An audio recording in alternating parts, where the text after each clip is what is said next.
Gracias por acompañarnos en el día de hoy.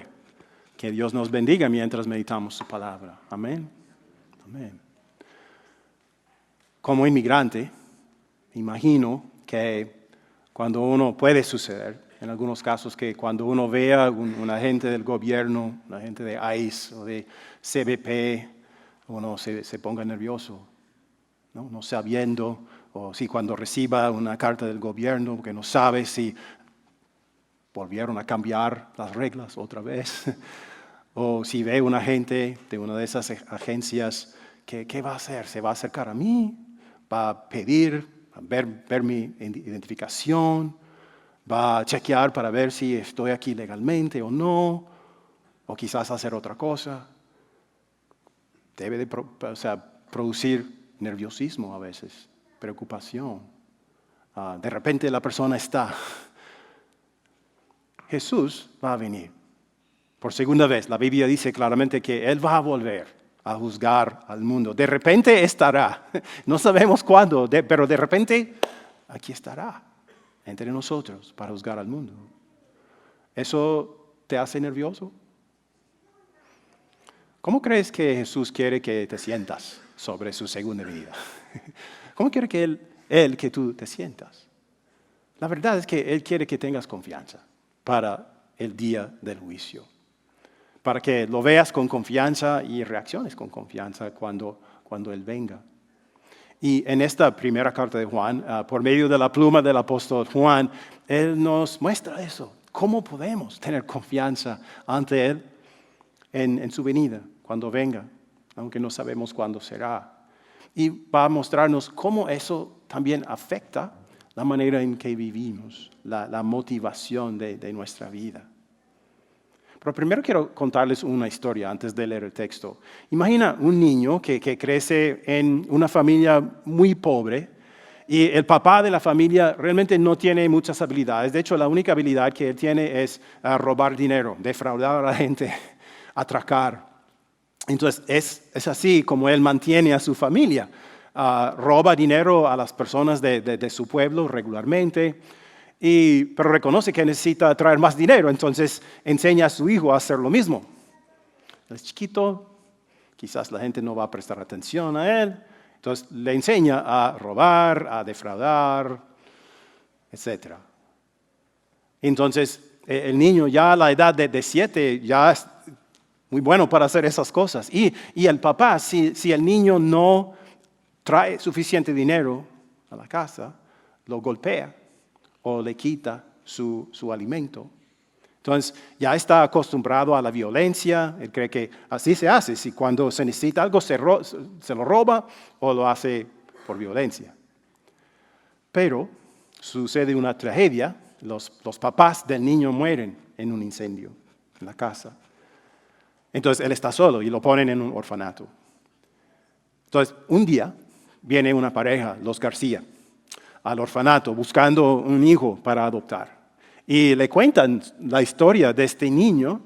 Y para ser honesto, los García son todo el contrario de los padres biológicos de este niño. Son gente honrada, generosa, bondadosa, trabajadora.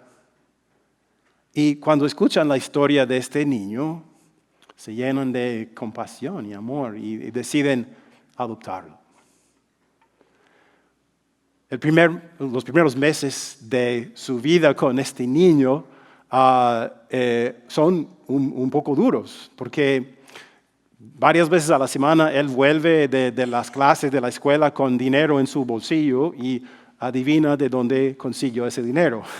Le robó a un niño, a otro niño. Y entonces lo disciplinan y le obligan a devolver el dinero y le dicen, tú eres un García ahora. Tú llevas nuestro apellido y los García no vivimos así. Y creen que todo va bien, pero un día llega un policía a la puerta con el niño y le explica a los papás que su hijo había golpeado a otro niño muy duro y le robó los zapatos. Entonces los padres frustrados y enojados hablan con el hijo Y él está ahí cabizbajo y les dice, supongo que quieren devolverme al orfanato porque soy tan mala persona. Y los papás le dicen, no vamos a hacer eso. Tú eres nuestro hijo. Nosotros te adoptamos. Somos tus papás y te amamos. Siempre te vamos a amar y nunca te vamos a abandonar. Aunque tú te vayas, no vamos a abandonarte. Solo queremos que tú seas un García, que vivas de manera diferente, que seas quien realmente eres. Y el niño empieza a llorar y dice, eso es lo que quiero ser. Por favor, ayúdenme. El texto que vamos a empezar este mensaje es de 1 de Juan 2:28 y creo que vamos a ver cómo relaciona esa historia con lo que dice el apóstol. Dice, y ahora, queridos hijos, permanezcamos en Jesús, para que cuando se manifieste podamos presentarnos ante Él confiados y sin vergüenza en su venida. Si saben que Él es justo, sepan también que todo el que hace justicia ha nacido de Él. Fíjense qué gran amor nos ha dado el Padre, que se nos llame hijos de Dios, y lo somos. El mundo no nos conoce justamente porque no lo conoció a Él. Porque puedes estar confiado en el día cuando llegue Jesús a juzgar al mundo. Él nos dice, porque eres un hijo de Dios. En tu bautismo, ¿qué hizo Dios? Él te hizo su hijo. En Gálatas 3, 23, 26 a 27, el otro apóstol, Pablo, dice esto. Todos ustedes son hijos de Dios por la fe en Cristo Jesús, porque los que fueron bautizados en Cristo se han revestido de Cristo. O sea, cuando fuiste bautizado, Dios firmó los papeles de adopción, te adoptó como su hijo. Él te revistió de Cristo. Y significa que te perdonó todos los pecados y te declaró tan santo como su Hijo Santo Jesús. Te adoptó. Él hizo eso. El bautismo no es algo que tú hayas hecho, es algo que Él te hizo a ti. Tú y yo merecíamos que Él nos volviera la espalda, pero no lo hizo. En lugar de hacer eso, Él puso todo nuestro pecado encima de su Hijo y le volvió la espalda a Él para que pudiera volverse hacia nosotros con gracia y perdón. Hay muchas personas en Doral y personas en nuestra congregación, personas presentes hoy, que vinieron a este país buscando permanencia, algo permanente para residir aquí y tener lo que antes les faltaba, ¿verdad? Seguridad financiera, seguridad física y otras cosas. Y mira lo que nos está diciendo Juan. Nos dice que Dios firmó tus papeles de residencia, papeles permanentes en el reino de Dios. Son papeles que te dan un estatus de hijo y nadie, un gobierno no te lo puede quitar. Una recesión o un colapso económico no puede robarte eso. La inflación no puede disminuir la calidad de él. Es tuyo, por la gracia de Dios. Entonces, cuando Jesús regrese, Él no va a estar revisando tu pasaporte o tus papeles para ver si eres hijo de Dios, que Él ya sabe que eres hijo de Dios. Y solamente va a mirar ese manto de justicia que Él ya te ha dado. Entonces, por esa razón, podemos tener confianza de ese día, cuando llegue ese día. Pero había, como mencioné el domingo pasado, había falsos maestros en Éfeso, donde el apóstol Juan era pastor, que les decía a los cristianos, ustedes no pueden confiar totalmente en lo que dicen los apóstoles. Necesitan otras cosas, necesitan como conocimiento secreto, adicional, experiencias especiales para saber por seguro que son hijos de Dios, para tener esa confianza. Y hay falsos maestros hoy en día que te dirían quizás, y hay personas que dicen esto, tú puedes saber que eres hijo de Dios cuando empieces a ganar mucho dinero, cuando tengas mucho éxito, cuando puedas comprar una casa más grande y tener carros mejores, eso significa, son señales de que eres en realidad un hijo de Dios. Porque si tú eres un hijo de Dios, vas a ser exitoso y tener todas esas cosas. Pero Juan, él dice a los falsos maestros del pasado y a los de hoy, no. Tú eres un hijo de Dios porque dice Dios que lo eres, porque Él te adoptó por medio del bautismo. Él te dio la fe en Cristo, te perdonó los pecados. Y eso es un hecho que está por encima de un cimiento firme. Sus promesas, su palabra. Entonces, eso sí nos da confianza, porque sí, aunque no me sienta hijo de Dios a veces, Dios dice que lo soy. Porque Él me escogió, Él me adoptó. Y hay otra manera, Juan nos dice, en que podemos saber que somos hijos de Dios. No se basa en lo que tenemos, sino en la clase de vida que Dios produce en nosotros. En el versículo 29, Él dice, si saben que Él es justo, sepan también que todo el que hace justicia ha nacido de Él. Cuando obedecemos de buena voluntad los mandamientos de Dios, es evidencia de que creemos, es evidencia de que somos los hijos de Dios, porque nuestra voluntad es hacer su voluntad.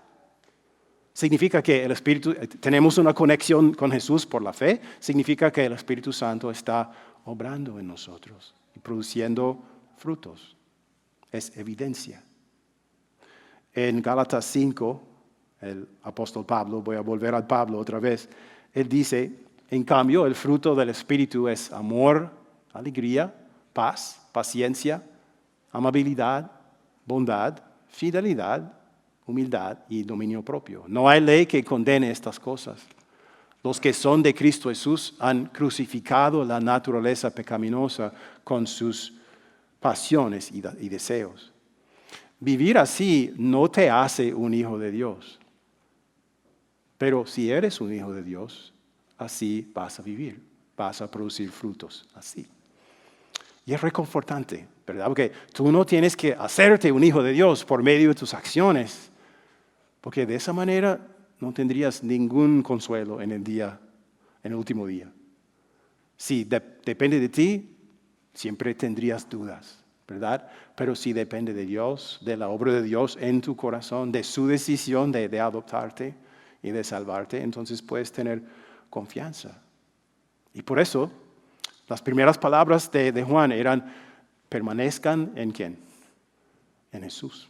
¿Verdad? Por eso necesitamos permanecer en Jesús, porque Él es el camino, la verdad y la vida. Él es el único Salvador. Y cuando permanecemos conectados a Él como una rama conectada a la vid, entonces, ¿qué recibimos? Alimento espiritual para nuestra fe. Seguimos creyendo y vamos a producir frutos. Y esos frutos son evidencia de que somos los hijos de Dios.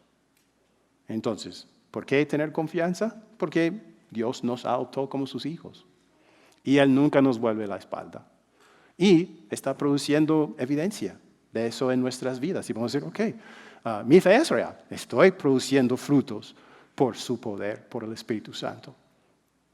Y en los próximos versículos, Juan nos anima a producir aún más frutos por una razón. Y es porque tenemos esperanza. Usamos esa palabra mucho, esperanza. Y todos tenemos esperanzas, ¿verdad? Yo no sé cuáles son las de ustedes. Son muchas. Pero no sabemos si las vamos a conseguir. No sabemos si lo que esperamos recibir lo vamos a recibir. Que no podemos ver el futuro. Pero Él nos dice, y Pablo dice en sus cartas también, que cada creyente, cada cristiano tiene una esperanza firme y cierta. Y es porque Dios nos lo ha prometido. Él dice en los versículos 2 al 6, queridos hermanos, somos hijos de Dios, pero todavía no se ha manifestado lo que habremos de ser. Sabemos, sin embargo, que cuando Cristo se manifieste, seremos semejantes a Él, porque lo veremos tal como Él es. Todo el que tiene esta esperanza en Él se purifica a sí mismo, así como Él, Cristo, es puro. Todo el que comete pecado quebranta la ley. De hecho, el pecado es transgresión de la ley. Pero ustedes saben que Jesucristo se manifestó para quitar nuestros pecados, y en Él no hay pecado. Todo el que permanece en Él no conduce su vida en el pecado. Todo el que peca no lo ha visto ni lo ha conocido. Cuando venga Jesús, ¿qué va a pasar? En el credo confesamos que creemos en la resurrección de ¿qué? Los muertos, de todos los muertos, pero ¿qué va a hacer a los que han creído en Él? Los va a glorificar, nos va a glorificar, vamos a ser como Él. No sabemos exactamente cómo, pero seremos perfectos y viviremos en perfección y lo veremos con nuestros ojos. No tenemos eso todavía, queda en el futuro, ¿verdad? Pero es nuestra esperanza, en el sentido de que sabemos que lo vamos a recibir, porque ¿quién nos lo prometió? Dios, ¿verdad? Cuando Él promete algo, siempre cumple. Entonces, esto nos da confianza de que en el último día Jesús no viene a revisar nuestros pasaportes o a averiguar si nuestra relación con Él está bien. Él va a venir para revelar que somos sus hijos, ¿verdad? Los que son resucitados y glorificados en el último día son los hijos de Dios. Esa evidencia que es presentada delante de todo el mundo. Y esa esperanza debe darnos mucha confianza, también mucho gozo, ¿okay? Porque sé que tendré eso en el futuro. Pero Juan también dice que debe movernos hacia la pureza, a purificarnos. ¿Por qué? ¿Por qué queremos ser puros? Porque Jesús es puro. El que nos salvó es puro. Él es perfecto. Él ofreció su vida perfecta en la cruz por nosotros, para purificarnos. Entonces ahora queremos ser como Él en nuestras vidas.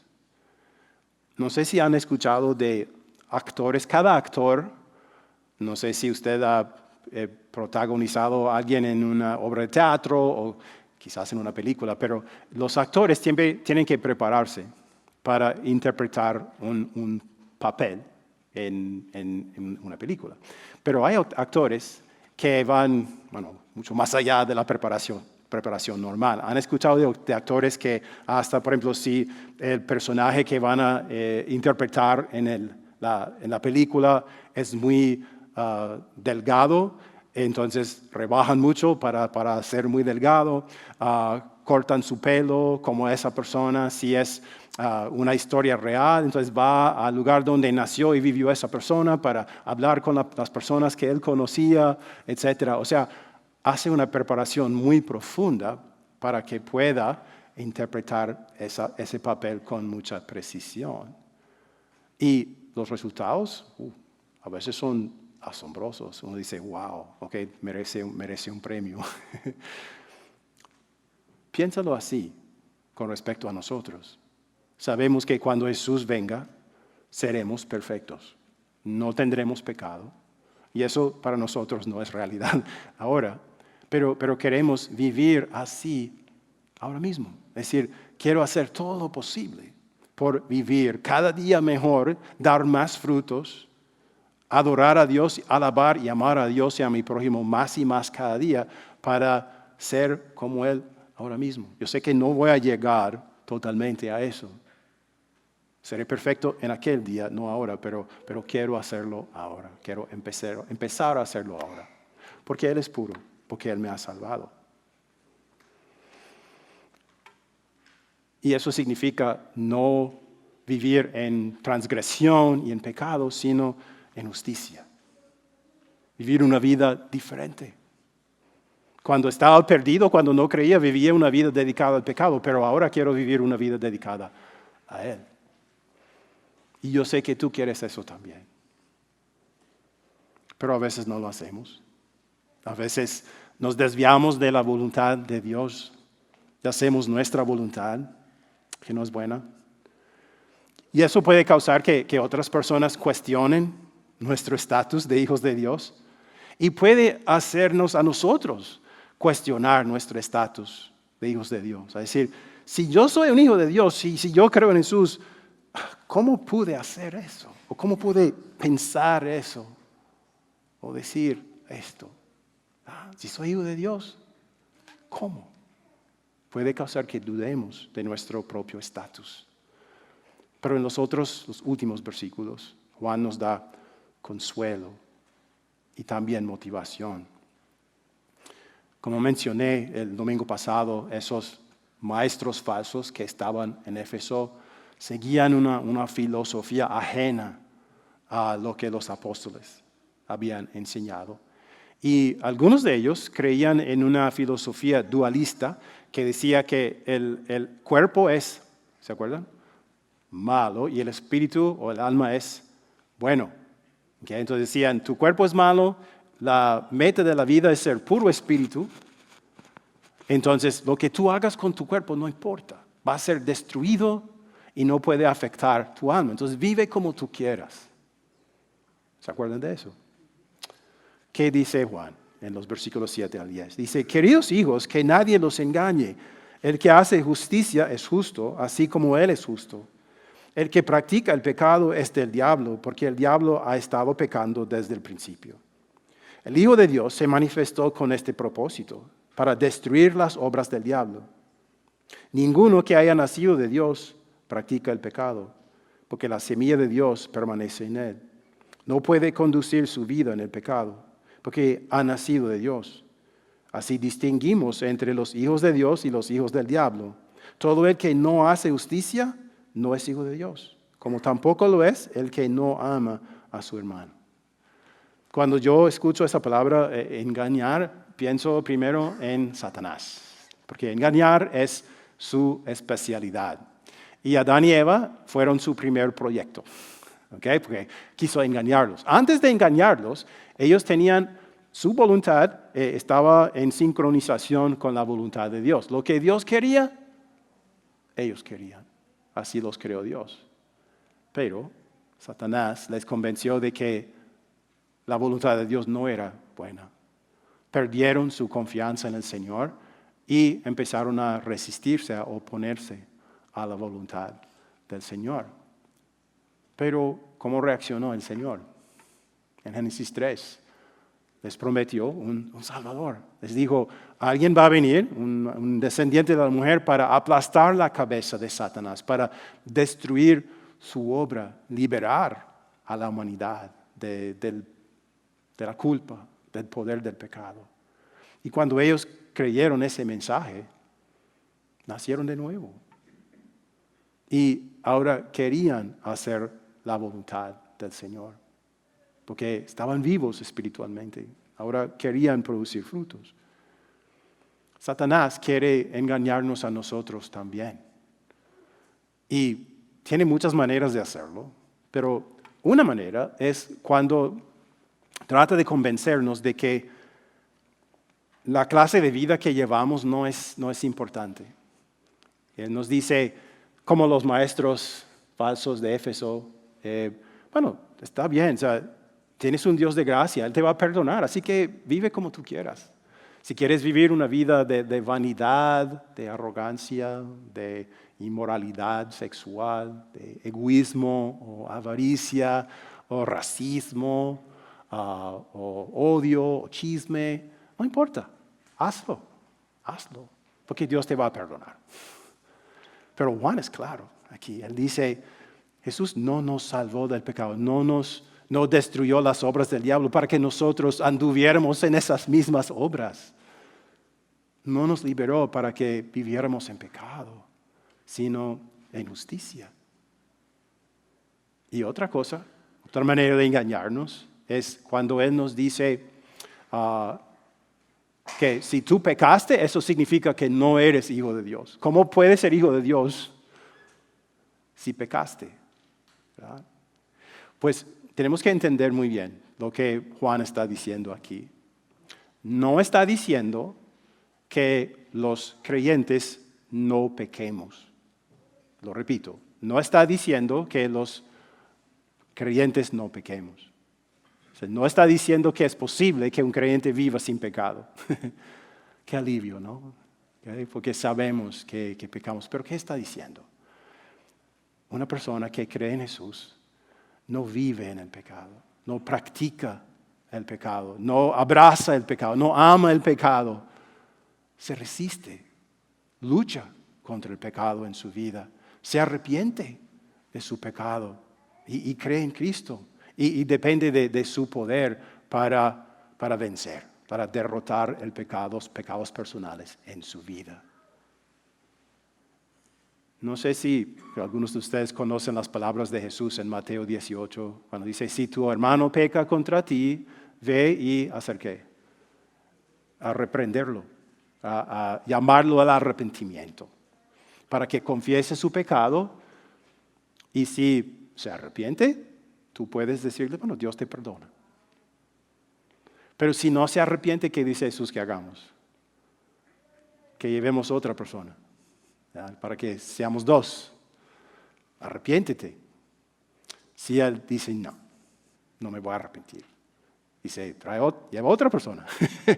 Y otra persona, ¿verdad? Para que el peso del llamado al arrepentimiento crezca. Y dice, eventualmente, si la persona se niega a arrepentirse, tendrían que ponerlo delante de toda la congregación. A decir, esta persona está viviendo en pecado y no quiere arrepentirse.